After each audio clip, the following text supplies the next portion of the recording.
Glória a Deus. Deixa eu ler um testemunho que está aqui já na mão, assim, já li para não esquecer, porque quando Deus começa a trabalhar, não há quem possa atrapalhar. Então é importante que a gente se predisponha à intimidade com o Senhor. É importante que a gente entenda que nós não estamos sozinhos, nós estamos bem acompanhados, estamos guardados, protegidos, beneficiados pela presença do Senhor. E se nós colocarmos isso no nosso coração, nós passaremos da situação de dúvida, de medo, para certeza, convicção plena, realização, e mais que tudo isso, vitória. O Senhor é o Deus que prepara através da sua palavra você para passar no meio de todas as dificuldades. A Bíblia diz: se passares pelas águas, não vai submergir, se passar pelo fogo, não vai se queimar. Ele está dizendo assim: você não está só, você está muito bem acompanhado, você está muito bem tocado, protegido e preparado para as coisas grandes. Então eu vou ler esse testemunho. Eu acredito que nesse testemunho Deus vai falar com você também. Está aqui, né? Vila Amaro, Mendes de Família, Macrovinho, Jardim Calux. A Paz Igreja veio por esse testemunho contar que Deus vinha me abençoando cada dia mais, vem me abençoando cada dia mais. Depois que voltei do encontro com Deus, tive muitas realizações em minha vida. É bom o encontro com Deus? Aleluia, né? E casei com a minha esposa, a Larissa, tivemos ajuda da nossa macro, com as realizações, como aliança, festa, após casamento. Após tudo isso, fui fazer uma entrevista de emprego, não tinha experiência, mas mesmo assim, recebi a ligação de uma moça dizendo que havia saído uma vaga de emprego ao qual estou agora. Sou oficial de manutenção, onde estou empregado hoje, e agradeço a Deus por tudo que tem feito em minha vida e ainda há de fazer. Olha, já está acreditando na profecia futura e na realização. E ele agradece aos líderes, a Vanessa Pita, Marcelo Pita, também a Macrovinha, né? Ao apóstolo, a bispa e a toda a igreja. Amém, amados? Glória a Deus. Por que nós lemos testemunhos? Você sabe? Por vez. Por que a gente lê testemunho? Para edificar a fé, né? Rubivan, faz tempo que eu não te vejo, cara, que saudade. Deus te abençoe. Eu tenho certeza, amados, que nós precisamos desses testemunhos, desses queridos, para a gente entender que ainda que o mercado diga que tem 13 milhões e não sei quantos mil lá desempregados, que é difícil, que é impossível, o Senhor abre porta onde não tem porta. Então nós precisamos ter isso no nosso coração, essa convicção de que em tudo o Senhor nos preparou para vencer. No meio da dificuldade diz que Ele abre o mar, no meio do deserto Ele faz cair maná do céu, no meio de um lugar que só tem rocha, Ele faz a água sair da rocha. Ele está querendo dizer o que para você? Que enquanto você estiver junto com Ele e Ele junto com você, ou seja, numa comunhão especial, ainda que hajam dificuldades, não faltará. O Senhor liberará o melhor para a sua vida, estabelecerá sempre situações melhores. Por isso eu coloquei aqui como tema, né? Os degraus da gratidão. Fala os degraus da gratidão. E eu considero que os degraus da gratidão estão sólidos, juntos com os degraus da nossa vida, porque a nossa vida é assim, todo dia a gente sobe um degrau, sim ou não? Se você é criança, né, eu acho que já aconteceu isso com você alguma vez, que a gente vai lá na parede da mamãe, pega uma caneta, um lápis, põe, encosta, né, o irmão encosta a gente e risca a parede. Já aconteceu isso com você? Ou só eu que fazia isso quando era criança? Aí depois a gente combina, não, daqui a 3 semanas a gente vai riscar de novo, a gente risca de novo. Quando o pai vê aqueles riscos, eles querem matar a gente, mas a gente percebe que há um crescimento, que aquele crescimento não dependeu de a gente ajoelhar, não dependeu da gente orar, não dependeu da gente plantar bananeira, não dependeu.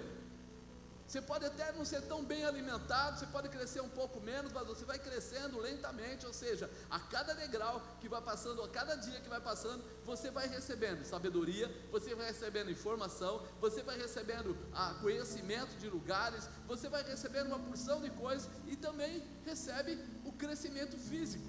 E é nessa estrutura que a gente entende que a nossa vida é uma escada. Todo dia precisamos estar atentos, crescer, desenvolver, aprender. Por quê? Porque isso vai mudar a nossa história. Quando a gente sobe uma escada de qualquer jeito, né? Às vezes a gente começa a subir e não presta atenção, a gente vai subindo e daqui a pouco, quando a gente menos espera, a gente tropeça. E quando a gente tropeça, o que acontece?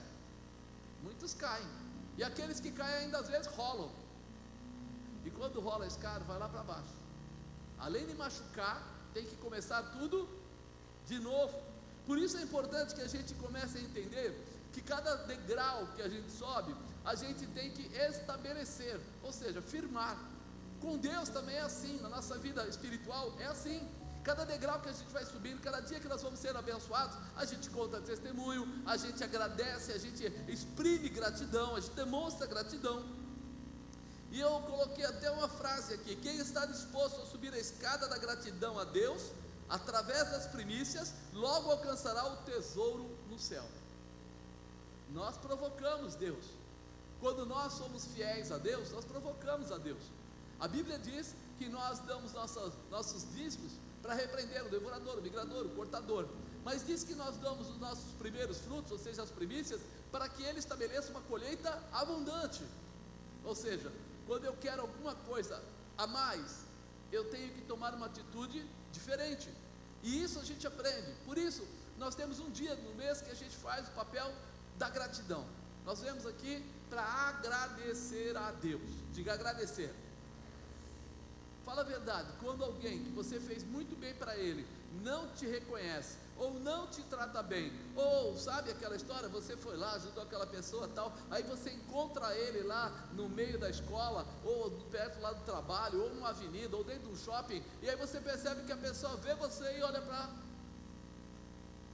a vitrine, você fala, parece que ele não me viu. Aí você está com a pessoa do lado, e você vai passando e ele vai fazendo assim, né? Quase quebra o pescoço e não te vê, aí você fica doído. Eu ajudei essa pessoa, quando ele estava desempregado, fui eu que fui atrás, arrumei uma porta de emprego para ele. Quando ele precisou, às vezes, dar uma ajuda na casa dele, fui eu que ajudei. Agora ele vira a cara para mim. Você fica chateado ou não fica? Fica assim, só assim? Sim. Duvido.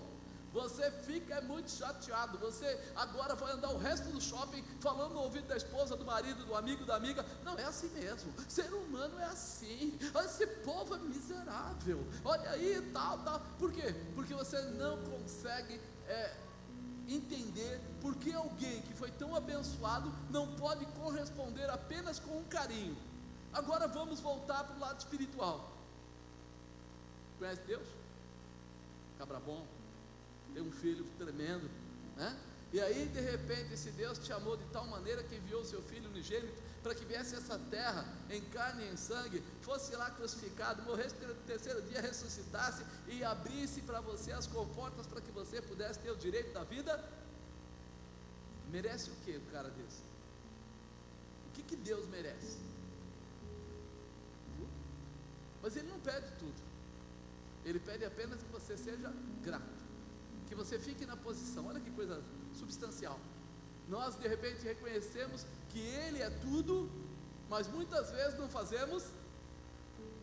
Eita, vocês estão hoje afiados, hein? Hoje, rapaz, vocês foram para alguma escola bíblica de manhã? O que aconteceu? Voltaram, né? Mas aí que está. É isso que muita gente não entende. É isso que quando você conversa com algumas pessoas, eles falam para você assim: não, eu sou um cara muito fiel. Você acredita? Eu dou dízimo. Tipo assim, sou top. Eu dou minhas primícias. Nossa, eu sou um cara. Você pensa que é o quê? Eu sou fiel. E aí de repente a gente percebe que nós não estamos sendo tão fiéis quanto Deus foi fiel conosco. Porque Ele não deu, Ele deu. Ao invés de Ele dar um pouquinho para você, Ele deu tudo. Ele, quantos filhos Ele tinha? E o que Ele deu? Tudo. E aí você começa a perceber: peraí, eu dou 10%, eu dou um dia do mês lá de primícia. Ele não, Ele deu tudo. E aí nós começamos a parar um pouquinho para pensar, para lembrar, o quanto será que Deus nos ama? O quanto será que Deus tem interesse na minha vida? O quanto será que Deus olha para você, olha para mim, que não somos lá grandes coisas, e nos trata como se nós fôssemos, nos dá a condição. Você vê, a pessoa escreve de repente aqui: fui para o encontro com Deus, faz pouco tempo, mas pouco depois ele já começa a receber as bênçãos. Deus podia falar: quantos anos você tem?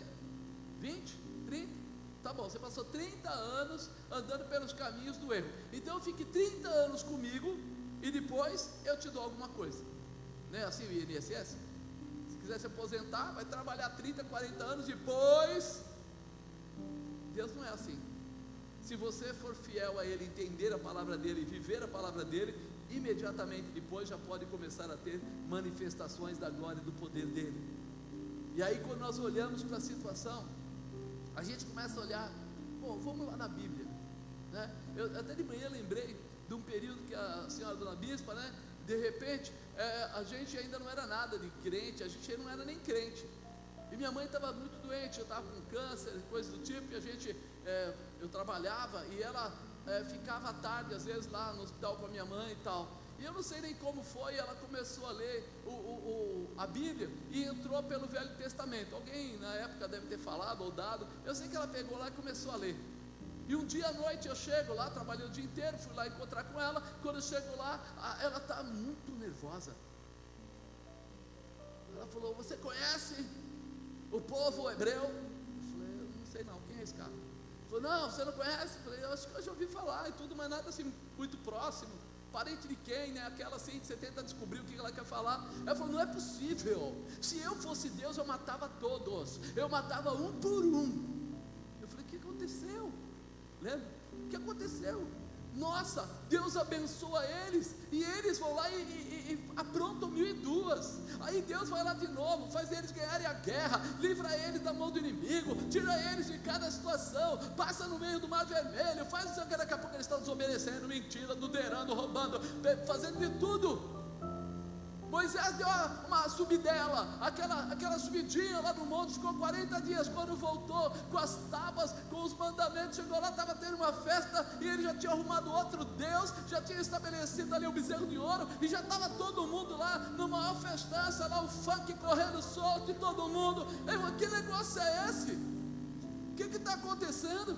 Ela ficou assim, estarrecida, ela falou: você não acredita bem, porque quando a mulher está bem assim, ela chama você de bem, de amor, né?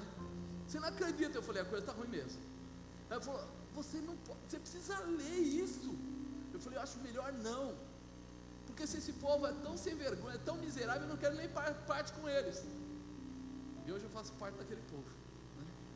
Mas a primeira visão que você tem é que o povo, quando é abençoado, eles reconhecem, e por reconhecer eles vivem, mas na verdade eles não reconhecem a maior parte das vezes, perdem a bênção e depois reclamam de Deus, e ainda dizem: eu sou fiel.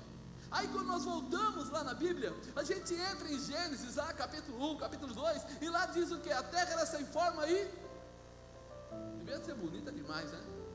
Se eu falar para você que você é sem forma e vazio, o que você vai sentir? O cara está me ofendendo, é isso? Não, ele pegou a terra sem forma e vazia e transformou a terra num lugar maravilhoso. Ele colocou os luminares lá, ele colocou, separou a água doce da água salgada, ele separou a água de cima com a água de baixo, ele colocou a vegetação, ele colocou os animais, ele preparou tudo, e depois de tudo preparado, ele criou quem? O homem. Fala: você foi criado depois disso tudo, e você não fez nada. Você chegou, já estava lá os bichinhos, você chegou, já estava lá as arvorezinhas, você chegou, já tinha o sol, já tinha a lua, já tinha o mar, já tinha tudo. Aí Deus olhou para você quando foi te criar e falou: façamos o homem à nossa imagem, e Ele gosta muito de você, tem que gostar. Daí Ele cria tudo, gera tudo, coloca tudo. Depois Ele fala para o homem: dê nome aos bichinhos. E o nome, diz que o nome que o homem deu ficou sobre os animais. E a coisa foi andando, e Deus falou assim: olha, homem, mulher, eu quero que vocês dominem sobre a terra. O que eles fizeram para merecer isso? Nada. Mas Deus amou ele de uma forma tão especial, o homem e a mulher, que Ele coloca eles como líderes, como aqueles que vão controlar. Passa um tempo e o homem e a mulher desobedecem a Deus, são tirados do Éden, colocados para fora, e eles começam a viver uma vida própria, na sua escolha e na sua sabedoria. Deus olha para aquilo, se entristece. Vamos resumir, vou dar umas resumidas assim para ser mais rápido. O tempo passa e de repente ele percebe que há uma podridão, que o homem estava distante, muito distante, e ele procura, e encontra um, chama-se Noé, e ele olha para Noé e diz que aquele homem tinha um comportamento diferente, e ele fala para Noé construir o quê? A arca. Noé constrói, Deus salva Noé, a esposa dele, os filhos e as noras, coloca lá eles, todo mundo na arca, passa aquela fase, a arca chega na terra novamente, porque houve inundação, morre todos os homens, e aí Noé começa a repovoar a terra. Puxa vida, agora vai dar certo, agora vai ficar tudo bem, agora tudo que estava errado morreu, ficou só a família de Noé, eles conheceram o dilúvio, eles conheceram o poder, eles sabem o que Deus pode fazer, agora não tem problema, tudo certo. Mas passa um tempo, começa a acontecer tudo novamente, e aí Deus começa a trabalhar, e aí começa a trabalhar através de Abraão, tira ele da terra dele, promete para ele uma vida diferente, uma posição diferente, acreditando que o povo fosse entender que a nova Canaã, aquela que manava leite e mel, seria uma promessa que estabeleceria o coração deles para gratidão, para mudança. E eles vão, e andando aí no meio disso tudo, entrando já com Moisés, é construída uma arca. Por que uma arca? Para que eles lembrassem, para que eles pudessem ter a lembrança de Deus, para que eles retornassem a Deus, para que eles pudessem se estabelecer em Deus. Constrói a arca da aliança, lá dentro foi colocado um pouco do maná, de todos os milagres que aconteceram, as tábuas ali dos mandamentos, foi colocado ali para que eles lembrassem sempre. E de repente, quando as coisas voltam a ficar mais tranquilas, tinha um sacerdote chamado Eli, que era responsável pela arca, que tinha 2 filhos também sacerdotes, Ofni e Finéias, e eles tinham ali todo um trabalho para fazer, só que de repente os filhos de Eli começam a tomar atitudes totalmente irresponsáveis. Era para eles protegerem as coisas de Deus, honrarem a Deus, serem fiéis a Deus, mas agora mudou a história. Eles começam a ter comportamentos totalmente afora. Eles começam a ficar com as mulheres na tenda da congregação, eles começam a pegar tudo que era doado para Deus, que era entregue como sacrifício, separar o melhor para eles e não para Deus, e eles acham que está tudo certo, que está tudo bem. Ele já na sua velhice achava melhor não começar a entrar em discussão com filhos. A obrigação dele era chamar os 2 filhos, se fosse necessário, colocá-los para correr, porque ele tinha parte com Deus, e a obrigação maior dele era defender a palavra e aquilo que Deus tinha dado cuidado a ele. Mas ele não faz isso, e novamente Deus está olhando e dizendo: isso não vai acabar bem. Novamente o homem se torna ingrato e irresponsável, e nós hoje dizendo que nós é que somos, fiéis, mas lá, quando acontece essa situação, eles vão a uma guerra contra os filisteus. Israel vai guerrear, e quando Israel vai à guerra, eles começam a perder a guerra, e aí eles começam a lembrar: poxa vida, todas as vezes que nós fomos à guerra, às guerras, e de repente Deus estava conosco, era fácil, a gente vencia, não havia barreira, não havia impedimento, a gente transpassava situações, a gente conseguia. Então peraí, tem uma coisa para a gente fazer, vamos pegar a arca do concerto agora, vamos colocar no ombro dos sacerdotes e vamos levar lá no meio da guerra, e aí venceremos com facilidade. Eles só esqueceram de um detalhe: eles estavam em pecado, eles estavam em comportamento de ingratidão a Deus, e aí eles esqueceram que Deus não era uma caixinha, que aquela caixa representava a presença de Deus, mas Deus não estava preso dentro da caixa, ao ponto de eles poderem manipular a Deus. E quando eles levam a arca do concerto lá no meio dos filisteus, Ofni morre, Finéias morre, Eli cai da cadeira, quebra o pescoço, a mulher deles morre. Ao invés de ser bênção, se tornou uma tremenda maldição. Mas por quê? Porque a presença de Deus, ela só pode ficar aonde há gratidão, aonde há respeito, aonde há amor. Ele é misericordioso, mas ele é justo. E aí de repente fica uma situação agora complicada. A arca ficou lá retida no meio dos filisteus, e os filisteus começam a fazer uma festa, achando assim: nossos deuses são mais fortes que os deuses deles. Olha lá, Deus está aqui, preso aqui. Só que Deus não estava dentro da caixinha, não estava dentro da arca. E aí o que acontece? Eles começam a ser feridos de hemorroidas, e eles ficam numa situação terrível, todos enfermos, príncipes todos enfermos. E aí eles começam a perguntar: o que nós vamos fazer? Primeira ideia: livre-se disso, tira isso daqui, porque esse Deus é terrível. Esse Deus não há quem possa subjugá-lo, segurá-lo, retê-lo ou qualquer outra coisa. É melhor que ele saia do meio de nós, nós não temos parte com ele, e ele está realmente irado. Eles colocam em cima de uma carroça, colocam lá algumas hemorroidas de ouro, algumas coisas que eles fizeram, os ratinhos de ouro, coloca lá, solta os animais e deixa eles andarem. Por quê? Porque eles queriam se ver livres daquele problema, porque a presença de Deus é bênção para quem é grato, mas é maldição para quem não tem parte com ele. Então tem gente que se engana quando acha que tem liberdade de pegar Deus e mandar ele fazer o que ele quer, porque Deus não se deixa escarnecer. Aí naquele momento passa um período e veio o nosso amigo Davi, e Davi fica sabendo que a arca estava lá, e ele resolve ir buscar a arca, mas ele se empolga, e ele vai buscar a arca da forma errada. Ele vai buscar a arca novamente na visão humana, e não na visão de Deus, não na visão de submissão, de gratidão, de honra, de comportamento específico. E aí ele vai até lá, juntamente com alguns sacerdotes, leva um carro novo, coloca a arca em cima do carro novo, e acha assim: poxa, fantástico. Só que quando ele está indo no meio do caminho, balança, toca na arca, cai um raio e rasga ele ao meio. E aí Davi fala: sujou, complicou. Como é que eu posso levar a arca para a cidade, para a minha cidade, lá a cidade de Davi, se ela, olha aí, acabou de matar um homem? Deus não quer. E ele percebe que ali na região, na estrada, tinha um homem chamado Obed-edom, que não tinha nada a ver com eles, mas que poderia servi-lo. E ele leva essa arca para a casa de Obed-edom e coloca lá. Obed-edom não toca na arca, ele faz o que foi ensinado. Ele coloca lá, acende as lamparinas, ele deixa ela lá parada no lugar, não mexe com nada daquilo. E 3 meses depois, Davi fica sabendo que Obed-edom foi muito abençoado, que ele estava sendo poderosamente abençoado.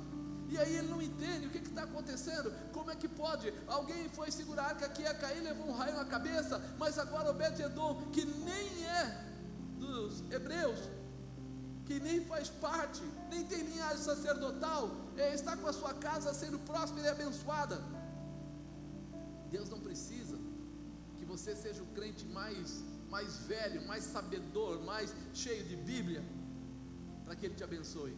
Ele precisa que você responda àquilo que Ele ensina, que você seja fiel, que você seja grato, que você olhe para Ele do jeito que Ele ensina você a olhar. Naquele momento, Davi foi perguntar para os sacerdotes: o que foi que eu fiz de errado? O que nós fizemos de errado? E aí os sacerdotes falaram para ele: vamos ver no livro de Crônicas, vamos ver o que estava acontecendo. E eles descobrem uma coisa: a arca jamais poderia andar em cima de um carro. Ela foi estabelecida para andar nos ombros dos sacerdotes. Por isso que ela tinha aqueles 2 varais do lado, que não era para simplesmente enfeitar, mas ela tinha uma função, um significado. O sacerdote que carregasse a arca tinha que estar santificado, tinha que estar purificado antes, para que ele pudesse fazer esse trabalho. E não simplesmente colocar na arca e depois sair andando no carro, sair andando com a arca e pronto. Não é assim não. Aí Davi entende: peraí, o que Deus quer é gratidão. O que Deus quer é que reconheçamos a Ele como Deus e sigamos a sua palavra. E aí diz a Bíblia que ele começou a fazer diferente. Ele foi buscar a arca. Quando ele foi buscar a arca, ele preparou os sacerdotes. Quando ele foi buscar a arca, ele preparou sacrifícios. E diz que a cada 6 passos que ele dava, ele andava 6 passos. Vamos falar, o 6, está aqui, 6 passos. A cada 6 passos, ele sacrificava. Mais 6 passos, sacrificava. Mais 6 passos, sacrificava. Ele estava agora demonstrando gratidão a Deus, reconhecimento a Deus. Agora ele não estava mais preocupado simplesmente assim, a arca. Ele estava preocupado, Deus é o Senhor, e Ele vai andar sobre os ombros dos sacerdotes, e Ele vai andar de sacrifício em sacrifício, e Ele vai ser honrado por nós todo o tempo todo. Alguns livros aí dizem que o trecho que eles andaram foi 12 quilômetros. Quantos quilômetros? 12 quilômetros igual a 12 mil metros. 12 mil metros, se a cada 6 metros ele sacrificava, se a cada 6 metros ele sacrificava, pega 12 mil, divide por 6, olha quantos sacrifícios ele fez, de sair dali e ir até a cidade de Davi. Quanto tempo ele levou para fazer isso? Porque sacrifício era matar o animal, era separar o sangue, era colocar lá, queimar a carne, era tudo aquilo. Mas ele não estava mais preocupado com o tempo, ele estava preocupado com a adoração, ele estava preocupado com o sacrifício, ele estava preocupado com a gratidão, ele estava preocupado em fazer Deus se agradar dele. Quando nós olhamos para isso, a gente começa a entender, fala, puxa vida, algo diferente. Quando ele levou a arca agora para dentro da cidade dele, ele começa a prestar atenção. Eu moro num palácio, Deus mora num tabernáculo feito de tecido, feito de madeira. Não é possível. E ele deseja honrar a Deus, construído para ele também o que? O local, o tabernáculo, mas não mais de tecido, agora colocado como um palácio. E Deus fala para ele, não, entrega para o seu filho fazer, deixa o seu filho realizar. E aí começa todo um outro trabalho, aonde é separado.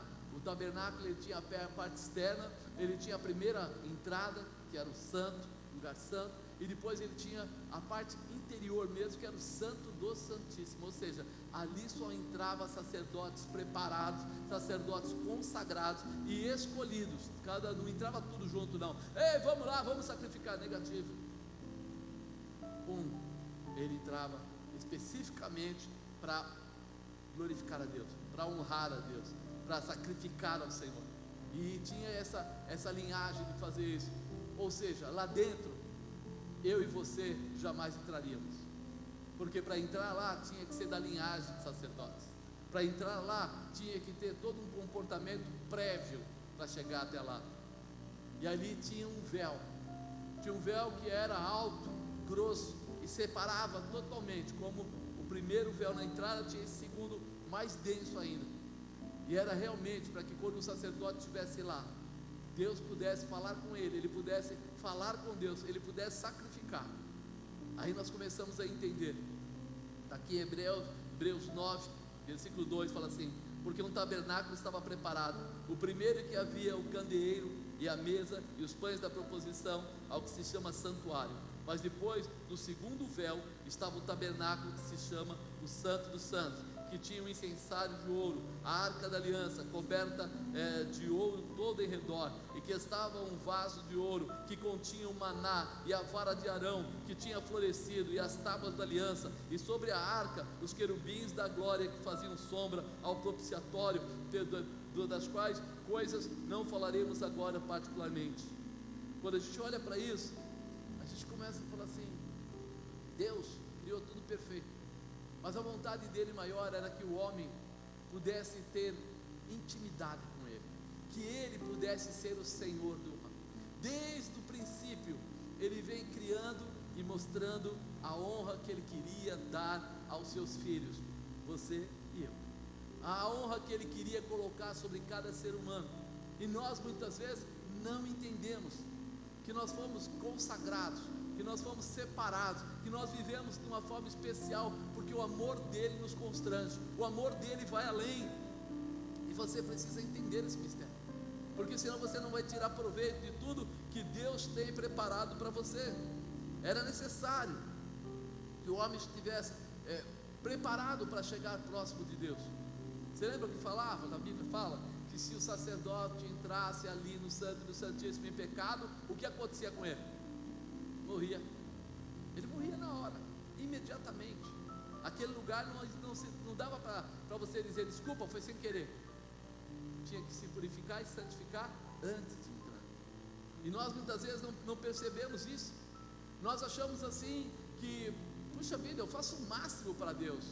Se você olhar para trás, você vai ver tudo que Deus já fez para poder ficar perto do ser humano, para poder liberar o ser humano. Mas mesmo assim, construindo o tabernáculo, separando tudo isso, mostrando tudo isso, dando essa condição e essa ocasião, o homem ainda não estava próximo de Deus. E aí ele envia o seu filho Jesus. Aí ele envia alguém para que, como é que eu vou dizer, acabasse de vez com toda a distância ou distanciamento, tirasse de vez toda a barreira, toda a dificuldade de você poder chegar na presença de Deus.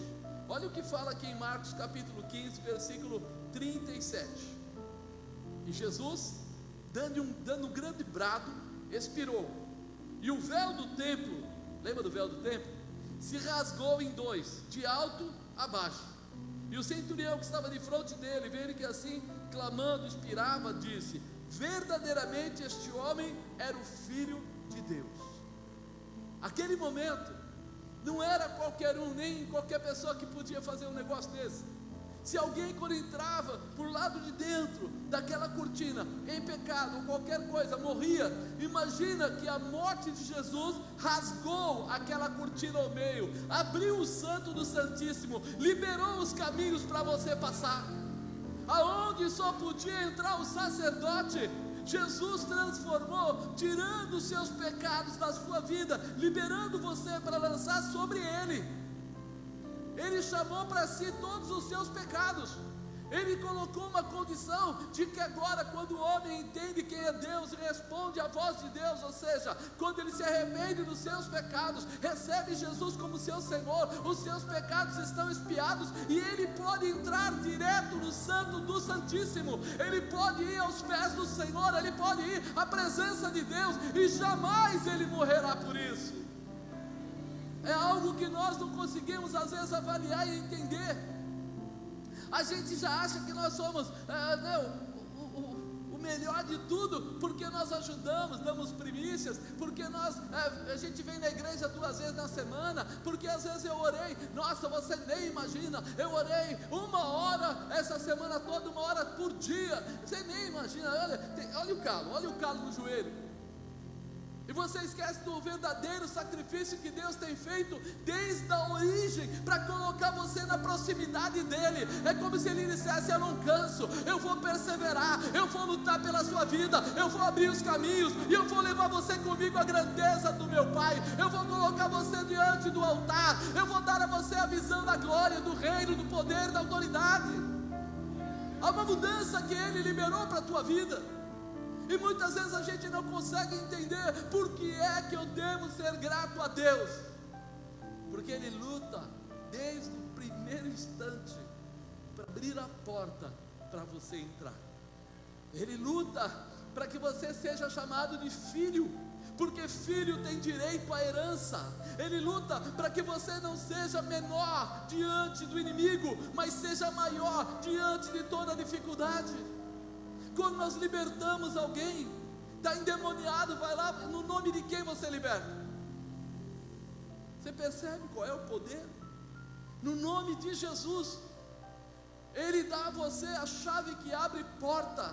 Ele dá a você a condição de vencer o inimigo. Ele dá a você a condição de passar por sobre toda a dificuldade. Quando Jesus expirou, ele já passou, morreu, foi o 3º dia, ressuscitou, e ele foi falar com os discípulos, e ele disse: eu vou para o meu Pai, vou preparar morada para vós. Se não fosse assim, eu não teria dito. Sabe o que ele está dizendo? você vai passar a fazer parte da casa do meu pai, você vai ter intimidade comigo, você vai morar. Aí você vai perguntar: mas eu não mereço. Não merece mesmo, mas Ele te ama de uma forma tão especial, que Ele deu a vida dEle para que você não tivesse que passar por isso. Nós deveríamos sofrer isso, porque a Bíblia diz que o salário do pecado é a morte, mas o dom gratuito de Deus é a vida eterna, a salvação. Então Ele abriu para você essa porta, escancarou para você e disse: entra logo, passa para o gosto do seu Senhor. Mas o que eu preciso fazer, apóstolo? Eu preciso reconhecer quem é o Senhor da sua vida. Por quê? Porque desde que criou a terra, Ele luta para colocar o homem no alto retiro, numa base diferente, numa posição especial. Ele luta para levar você para morar com o Pai no céu, não para ficar na terra. Ele diz que subiu ao céu e está à direita do Pai e intercede por você. E Ele só tem essa força de interceder por você porque Ele pagou o preço. Quando você olha no Velho Testamento, onde Deus estava procurando uma maneira de levar o homem a entrar na sua intimidade, o homem expiava o pecado.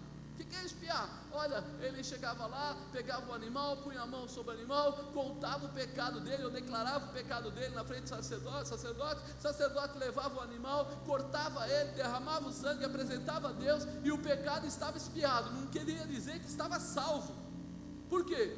Porque para que ele tivesse salvo, teria que acontecer a vinda de Jesus, teria que acontecer. Mas quando Jesus veio, quando Ele rasgou o véu de alto a baixo, quando aquilo aconteceu, a Bíblia diz que muitos santos foram vistos, ou seja, gente que já estava morta foi levantada para ir para a presença de Deus.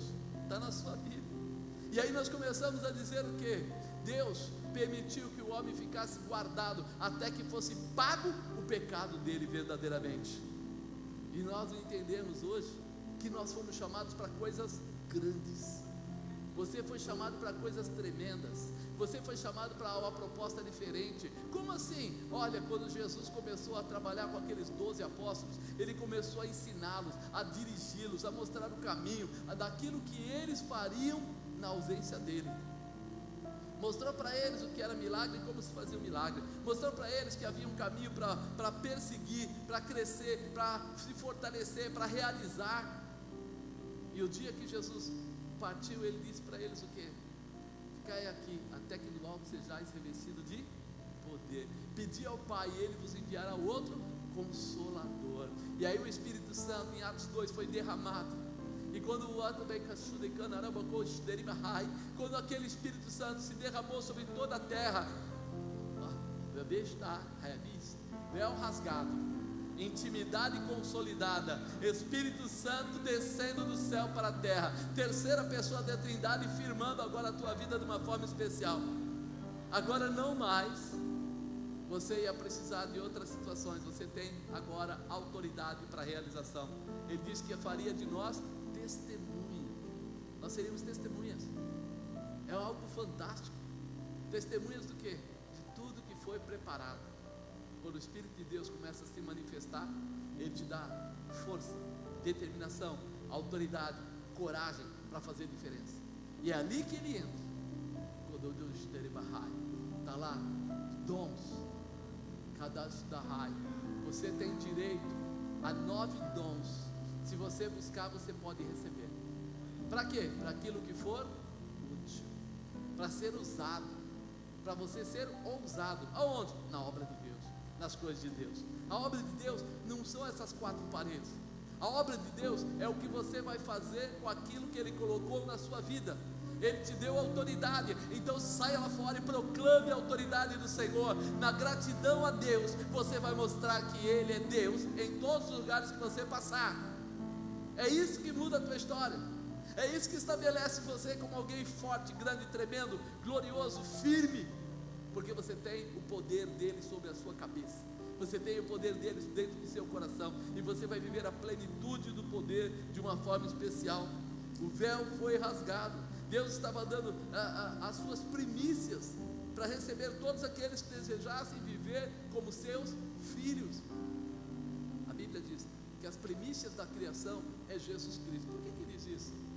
Porque Jesus foi o primeiro que deu a vida para poder te salvar. Ele foi o primeiro, aquele que não guardou, aquele que não esperou, mas aquele que se liberou para que você pudesse ter a abundância da realização de Deus na sua vida.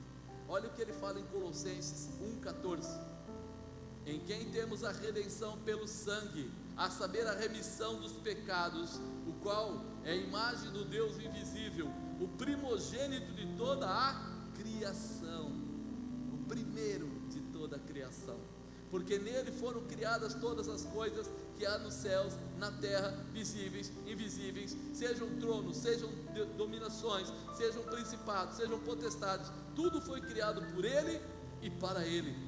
E ele é antes de todas as coisas, e todas as coisas subsistem por ele. Ele é a cabeça do corpo, da igreja, é o princípio e o primogênito dentre os mortos, para que em tudo tenha preeminência, porque foi do agrado do Pai que toda a plenitude nele habitasse, e que, havendo por ele feito a paz pelo sangue da sua cruz, por meio dele reconciliasse consigo mesmo todas as coisas, tanto as que estão na terra como as que estão no céu. Jesus uniu você a Deus, liberou você para viver o melhor de Deus, rasgou aquele véu, estabeleceu a manifestação do Espírito, deixou aí agora o homem numa posição totalmente diferente. Como diferente? Antes, Pedro nega Jesus 3 vezes, não é verdade? Antes de cantar o galo, ele negou 3 vezes.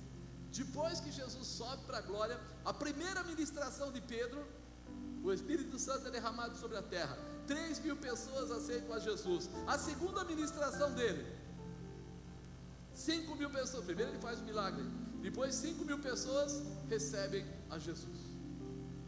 Agora, abaixo, ele foi rasgado de alto a baixo. Agora, o derrador Shekanai, você tem intimidade com o Senhor Todo-Poderoso. Agora, Xerikalabadai, há um elo de ligação. Você, Badashtecai, às vezes não sabe nem o que está falando em línguas, mas você está falando diretamente com Deus. Adature Passekai, você não é pessoa qualquer. Você é alguém que tem que conhecer mais e mais aquele que te criou, aquele que te gerou, aquele que te estabeleceu, aquele que te preparou, aquele que espera que você suba para viver e reinar com ele. Há uma mudança para você. Nem que dobra na raça. Há uma grande mudança para a tua vida. Não tenha medo ou receio, porque aquele véu foi rasgado sim. Acabou o Anúbia, para que você passasse por ele. Mas passar por quê? Porque você vai chegar na intimidade. Na intimidade. Será que você pode ser grato por isso? Será que você pode glorificar a Deus assim? Senhor, obrigado, eu não merecia, mas o Senhor abriu o caminho através do seu Filho Jesus, para que eu passasse. O meu pecado não me segurou, o meu pecado não me atrapalhou, porque o Senhor me liberou de todo o pecado, para que eu vivesse o reino.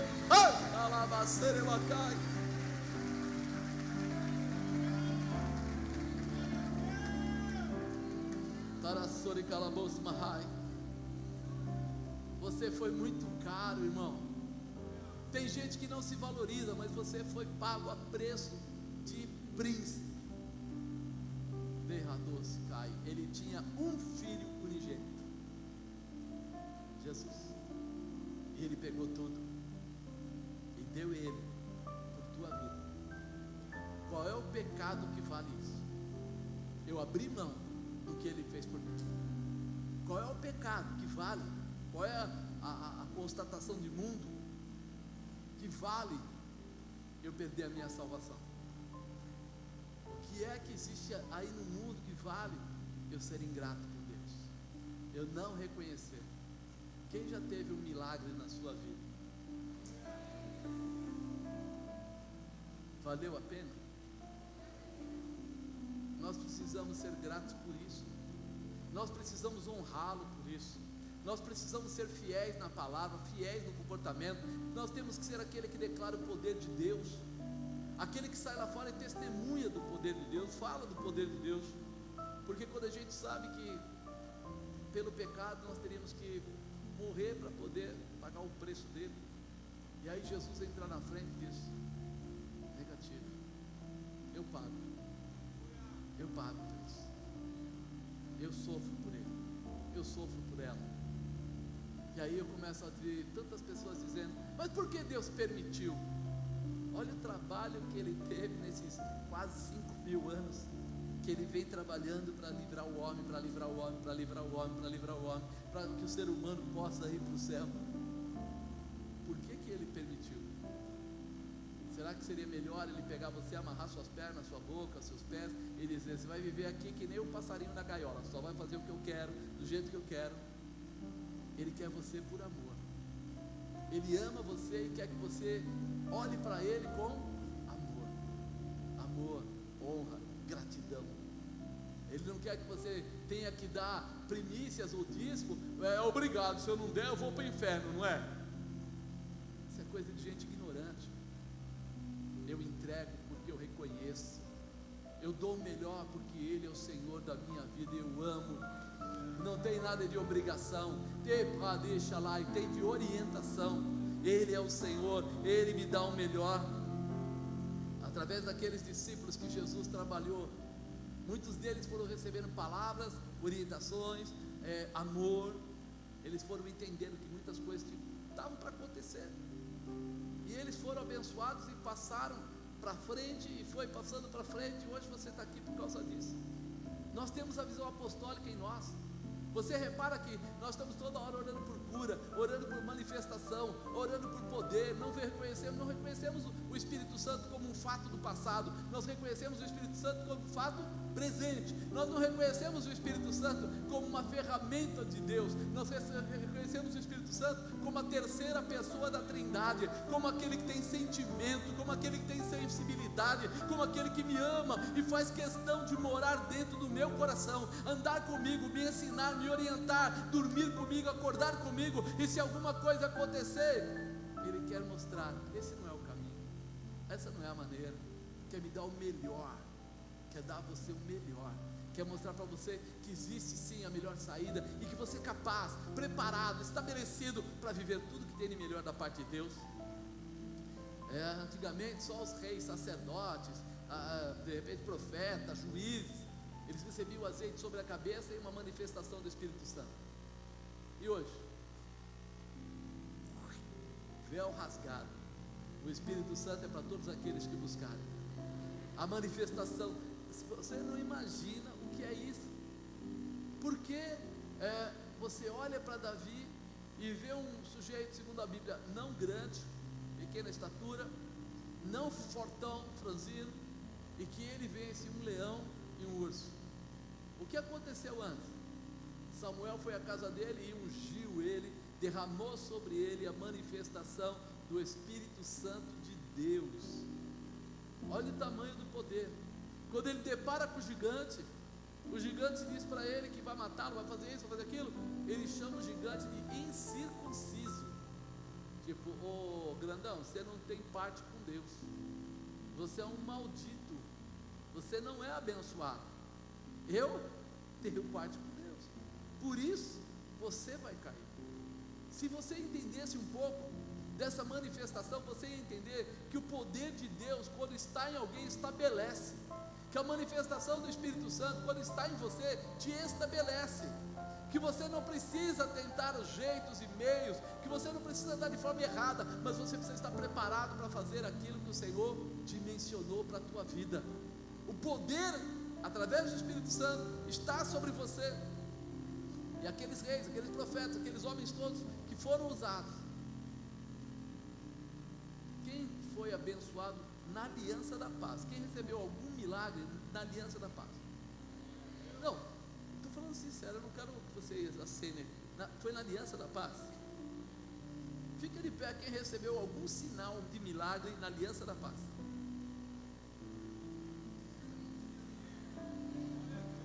Dá uma voltinha, olha aí em volta. Senta aí. Elias fez quantos milagres? 8. Eliseu fez quantos milagres? tinha mais que 16 pessoas de pé? Consegue reconhecer? Jesus diz: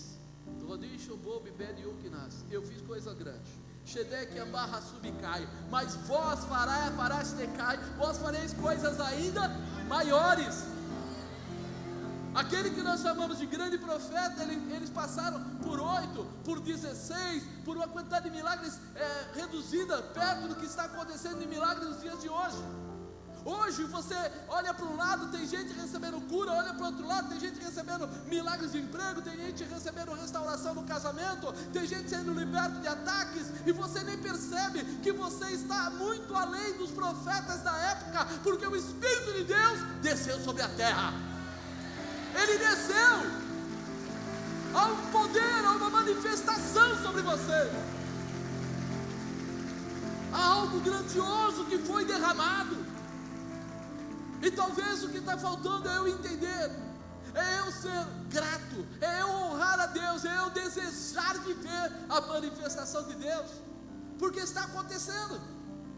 É como uma chuva. Vocês entraram, estava chovendo, alguém se molhou? Quem caiu uma gota nele, alguma coisa lá fora? A chuva é para todos. Andou embaixo da chuva, molha. Andou embaixo da manifestação de Deus, recebe o Espírito Santo. Não existe como você falar não. Se você entrar nessa dimensão, essa manifestação, esse poder vai te pegar. Vai te pegar, e você vai começar a fazer coisas que você nunca fez na vida. E você vai começar a declarar coisas que você nunca declarou na vida. Por quê?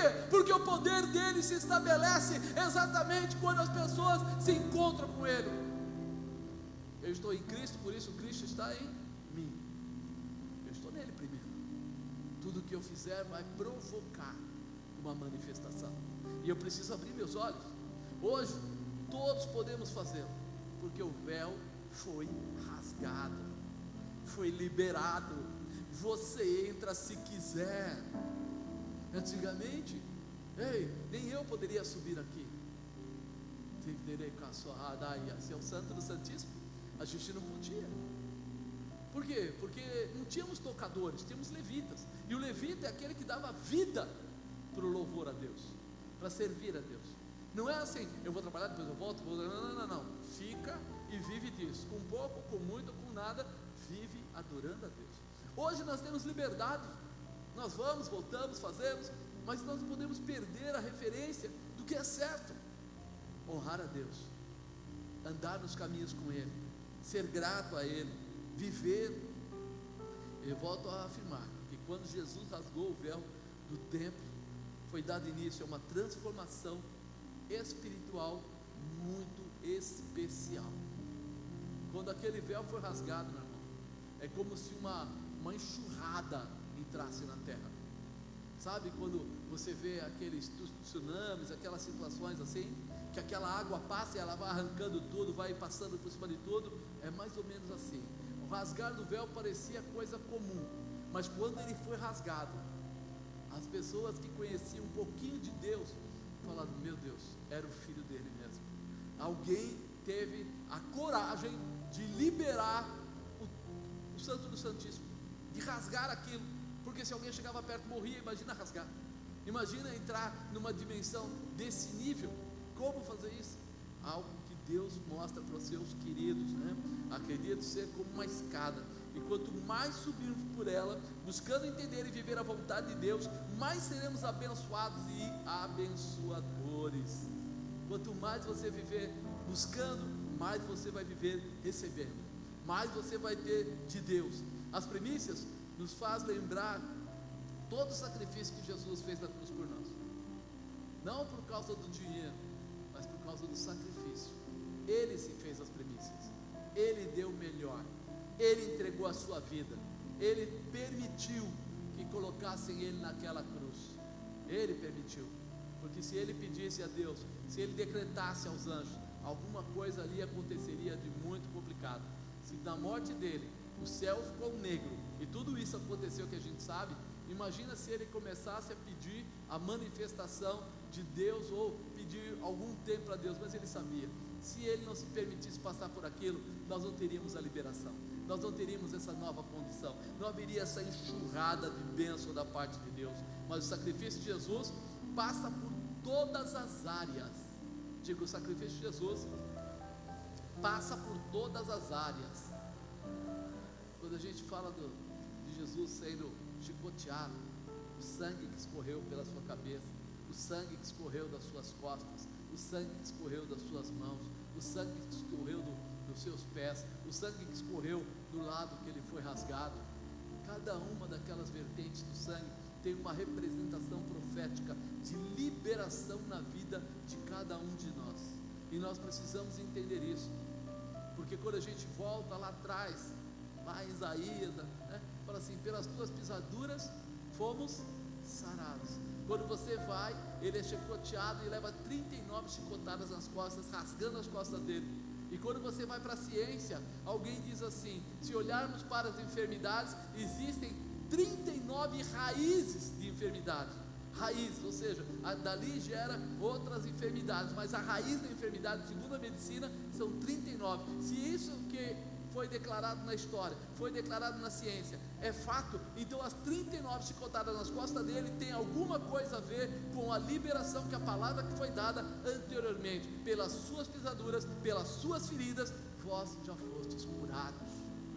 Se você começa a entender esse mistério, você vai ver que ele tem razões para sofrimento e para realização, porque ele te ama de uma forma sobrenatural, né?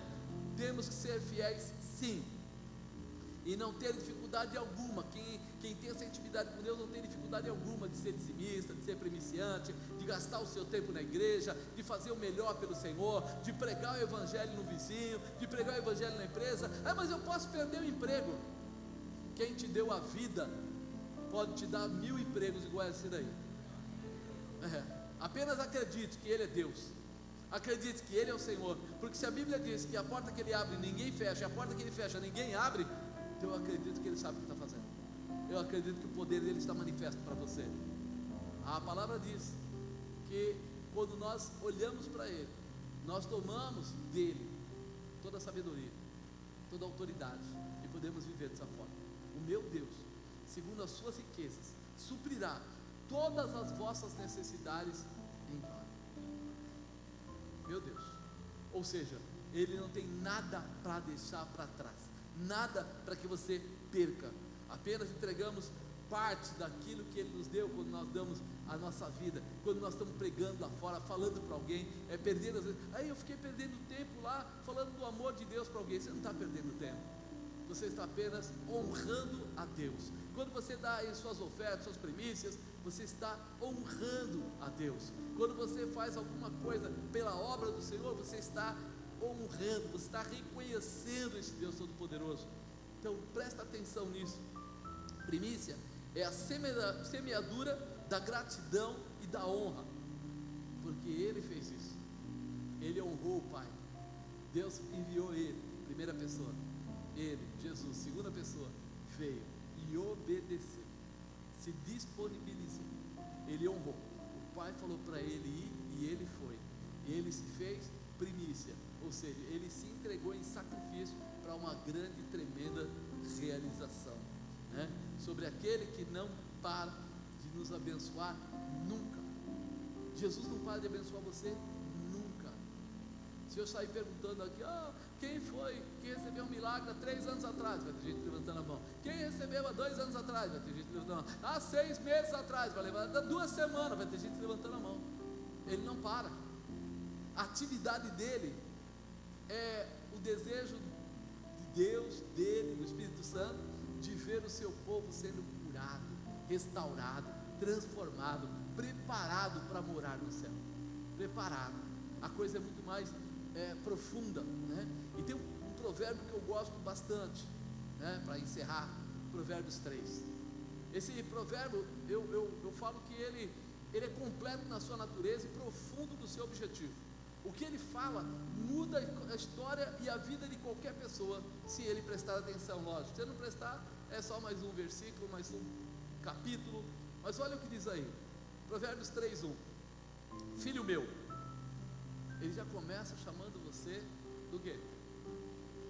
Filho. Filho tem direito à herança. Filho vai para o colo do pai. Filho é abençoado, protegido. Ele fala: filho meu, não te esqueças da minha lei, e o teu coração guarde os meus mandamentos. Tem coisas que são lei, obrigação. Tem coisas que são mandamentos, orientação. Se nós entendermos isso, nós vamos entender que tem a vontade permissiva de Deus. Está ligado muito ao mandamento, mas a resposta dele pode derrubar você, pode atrapalhar você. Por isso, quando eu entendo a lei e obedeço os mandamentos, eu sou muito abençoado. Eu recebo tudo o que eu preciso, porque eles aumentarão os teus dias e te acrescentarão anos de vida e paz. Quantos ricos você já conheceu que fala assim: eu queria mesmo é ter paz? Dinheiro ele tem, casa ele tem, poder ele tem, mas ele quer paz. Por quê? Porque a paz é algo que a gente não compra. Paz é algo que ou a gente tem ou não tem, ou nós geramos ou nós não geramos. Então é muito importante, porque eles aumentarão os teus dias, te acrescentarão anos de vida e paz. Não te desampare a benignidade e a fidelidade. Ata o teu pescoço e escreve-as na tábua do teu coração. Registra isso. Acharás graça e bom entendimento aos olhos de Deus e dos homens. Amado, não pensa que muita coisa que você faz agrada apenas, tão somente a Deus. Muita coisa que você faz, quando você está ajudando pessoas, apoiando pessoas, libertando pessoas, você está abençoando famílias. Quantas vezes você liberou uma pessoa da família e outra parte da família nem convertida é, mas ele reconhece: nossa, houve uma tremenda transformação. E muita gente pode até não se converter, mas vai reconhecer que você vem da parte de Deus para falar algo tremendo e mudar a vida das pessoas. A visão que Deus tem de você. Olha o que ele fala mais ainda, né? Confia no Senhor de todo o teu coração. Confiar. Confiar. Será que Deus existe mesmo? Será que Ele é poderoso mesmo? É só mais um livro, uma historinha contada? Não, confia nele. Tenha fé. E não te estribes no teu próprio, porque tem muita gente que fala: não, eu acredito na palavra de Deus.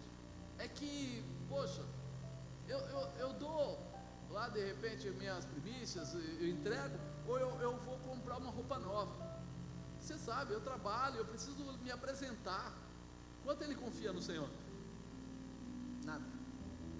Porque se ele confiasse no Senhor, ele saberia que toda vez que ele honrar a Deus, Deus vai honrar ele de alguma maneira, vai colocar o melhor na vida dele. Eu lembro nitidamente, a bispa, uma época, nós já não trabalhávamos, mas ela cismou de começar a trabalhar. Uma pessoa chegou para ela e falou assim: a gente estava começando a se converter, né? Começando a entrar mesmo para a igreja e tal. E aí falaram para ela assim: você não quer vender bebida com rótulo personalizado?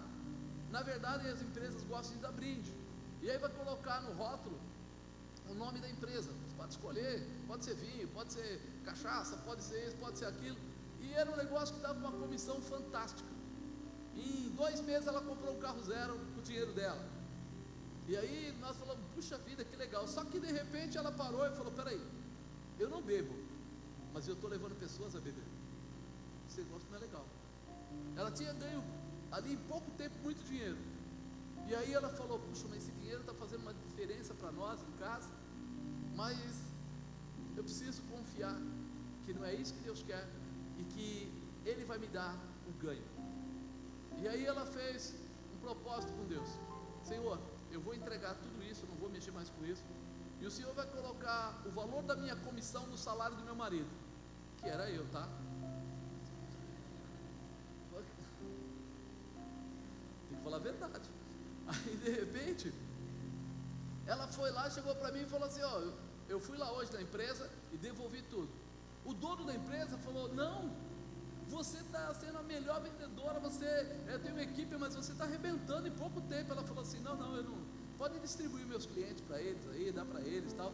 O pessoal, os próprios vendedores amigos dela que estavam lá, não acreditavam. Tem certeza? Você não quer fazer diferente? Você recebe uma participação. A gente faz assim: do que nós recebemos, nós damos para você 30%, 40%, daquilo que nós recebemos a gente dá para você, porque é muito dinheiro que vai entrar, está entrando bastante. Ela falou assim: não, vocês não entenderam, o propósito é não mexer mais com isso, acabou. E aí ficou aquela situação, tudo Ela é louca, ela é crente, mas ela tinha feito um propósito. Ela não falou entre o dinheiro e eu largo, ela falou eu largo e Deus coloca o dinheiro. Um mês e pouco depois, a empresa começou a me dar uma participação maior sobre aquilo que eu vendi. E quando ela fez as contas, estava entrando um pouco mais do que aquela que ela estava recebendo. Aí ela falou: olha como Deus é fiel, eu larguei essa porcaria e Deus continuou nos dando dinheiro de outra maneira, continuou nos dando, porque ela falou assim: eu quero ficar trabalhando na obra, bem, eu vou ficar só na obra, eu não vou mais me preocupar com esse negócio não, então Deus tem que colocar no seu salário porque eu quero ficar na obra, e ficou muito bem.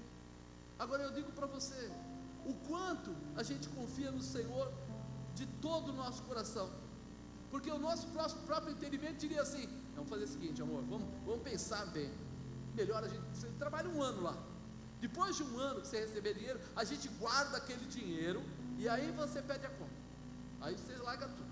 Então, vamos estribar no conhecimento humano.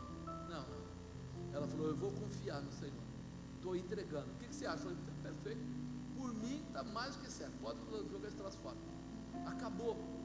Quando você entende isso, você percebe que você não precisa depender do mundo, nem das ideias do mundo, você precisa depender das ideias e do poder de Deus. Ele é perfeito. Reconhece em todos os teus caminhos, e Ele endireitará as tuas veredas.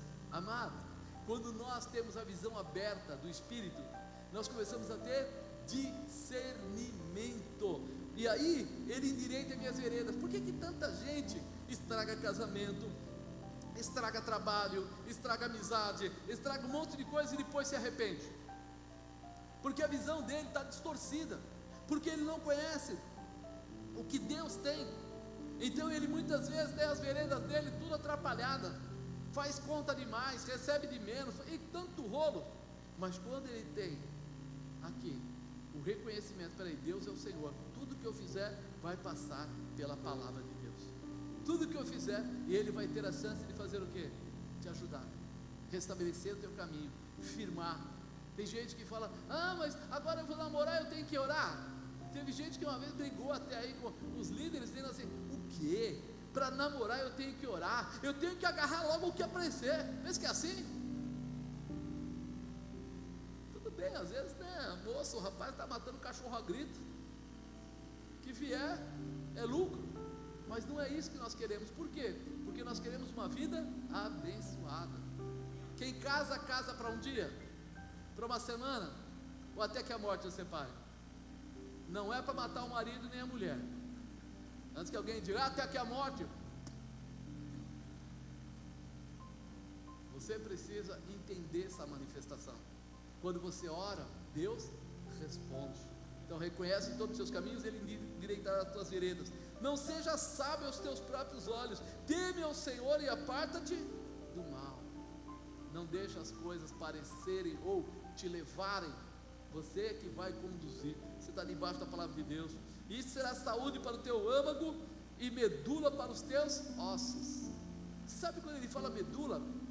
Você já deve ter ouvido alguma reportagem que quando a pessoa tem um problema de medula, ele tem que fazer um transplante, senão a pessoa pode acabar morrendo.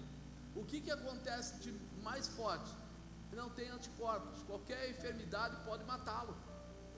Peraí, se qualquer enfermidade pode matá-lo, então eu preciso ter a medula, eu preciso ter a manifestação de Deus na minha vida, para que eu tenha o quê? Como rejeitar aquilo que vai me roubar, como rejeitar aquilo que vai me derrubar, como rejeitar aquilo que quer tirar a paz da minha casa, estragar meu casamento, estragar meu namoro, estragar meu noivado, estragar meu trabalho, estragar meu projeto de vida.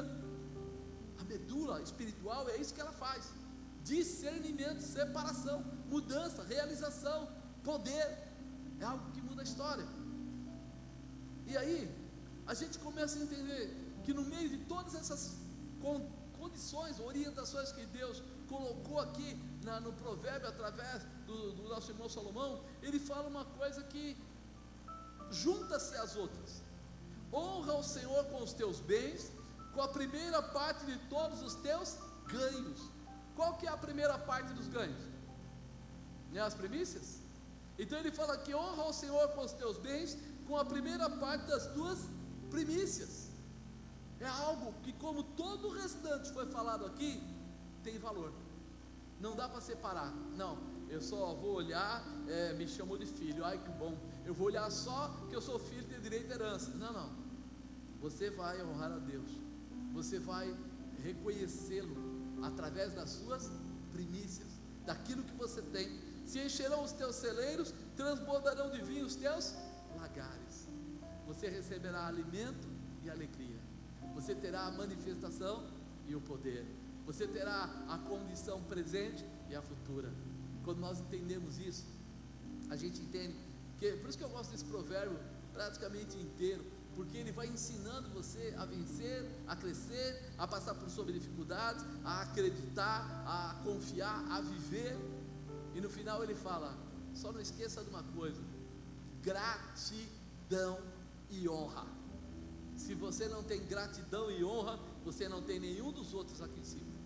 Você não tem o primeiro versículo, o segundo, terceiro, quarto, quinto, sexto, sétimo, oitavo, nono. Você não tem. Você tem que ter gratidão, tem que ter reconhecimento.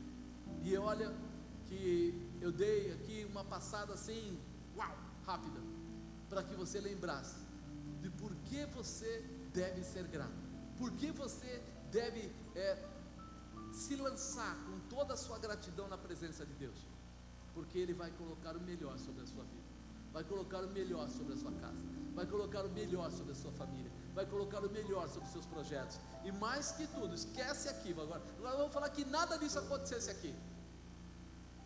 Ruas de ouro, muros de jasper, vai banquetear, vai comer numa mesa, teu nome terá uma pedra com teu nome trocado lá, teu corpo será incorruptível, você vai viver e reinar com Cristo 1000 anos e vai ficar a eternidade com Ele. É o que está no Apocalipse.